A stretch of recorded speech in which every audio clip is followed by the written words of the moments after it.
What does lambent mean? The word lambent may sound unusual, but it holds a truly beautiful meaning. It describes something that shines or glows softly and gently, often with a flickering or flowing light.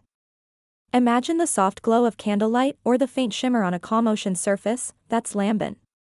Definition of lambent. Lambent is an adjective used to describe a light or glow that is soft, radiant, and constantly moving. It often carries a poetic or dreamy feeling, making it perfect for use in literature or creative writing.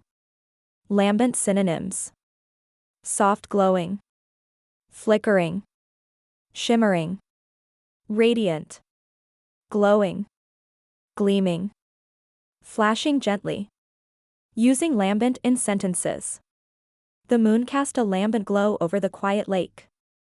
Her eyes had a lambent sparkle that lit up the room. A lambent flame danced in the fireplace, warming the cozy cabin. Where to use lambent? Use lambent when describing light, fire, eyes, or even emotions that have a subtle, glowing beauty. It's especially effective in poetry, storytelling, or romantic descriptions. Lambent adds elegance and beauty to language. It turns ordinary light into something magical and expressive.